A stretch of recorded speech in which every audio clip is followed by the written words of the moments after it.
кај се наоѓа острог, мислам во каков предел? На Тоа е претпоставувам планински предел. планински, да, карпа, не сама карпа вака, тоа е некое Али чудо. дура стигнеш до таа карпа, претпоставувам веќе тргаш она скроз да, прво од да качуваш Подгорица. планина, така.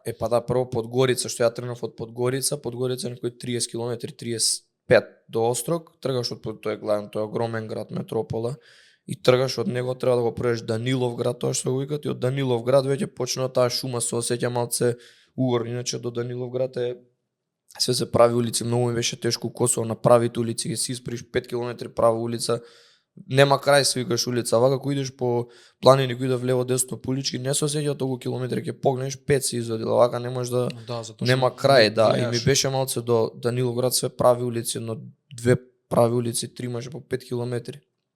И од Даниловград нагоре кој искачеш, тоа се осеќа планина, се осеќа дека дрва, шума, малце, ама после натака све е шума, планина, збора дека ги има покрај, има карпи така од страна, кога одиш и збора дека ги има тие најотровни змии, имаше стварно ми излага гуштери, змии, али немаше никаков проблем до таму, али се осеќа малце дека малце се осеќа поеќе дека некај него угорно нагоре кога одиш и кога го гледаш нек до 2 километри пред да стигнеш, карпа, огромна карпа и он внатре у карпата е, самата карпа, пошто има оне големе, вака големе, широк манастире, и сега кај што се моштите, кај што оне баш у карпа треба да се наведнеш за влезеш, него собира секој човек, треба да се наведнеш за влезеш и кога влезеш тоа е како собиче 10 души максимум собира него, замисли дневно треба да влезат 1000-2000 души.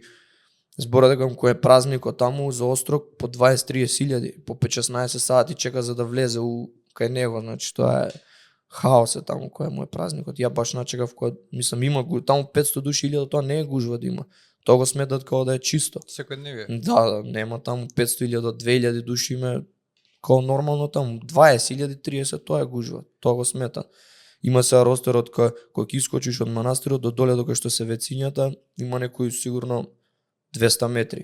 Тоа било све со луѓето пуно до кривините до доле. Хаос таму. Океј, значи гуштери, змии, плускавци, нозе болат, се имаше. Цело тело после почнува да те боли, претпоставувам веќе нозете не ги да сеќаш. И стигаш на 2 километри пред островот, пред манастирот.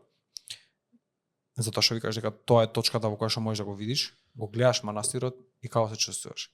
Значи, ја не знам, он тато, пошто бил ми кажуваше, он оди по земени, ми ќе видиш сега, вика, на 2 километри, ќе искочи, он ќе го видиш.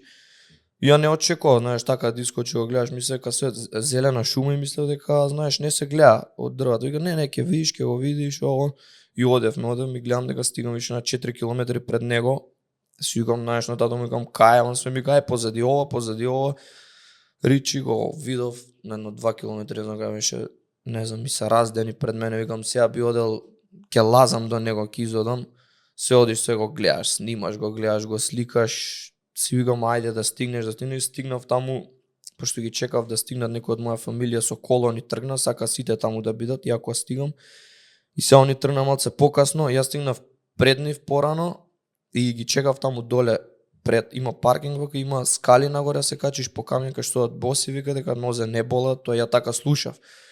Не болат нозе, има и по пат да одиш нагоре, уште едно 2 километри до него, сигурно. А скалите го кратат патот надоле. И ги почекав доле и бев решен сигурно дека ќе имам пешки бос по тие скали и дека не идам само кога ја стигнав у Острог, се враќам дека сав да преспиам, да слушнам литургија, да видам тоа како многу ме интересираше, каква моќ има, што има. Таму е со деца, со мали деца, со бебиња си спијат децата, све и почнав ги одев скалите нагоре бос. Тоа се скали, камења, карпи, дрва, има по нив змии, глупости, има свашто, стварно змија проаѓа, тоа беше малце езиво, али одам нагоре, стварно стигам, остри камења, те болат нозете, гоиш горе кога ќе стигнеш, ништо нема, ни си исечен, ни изгреван доле на нозете.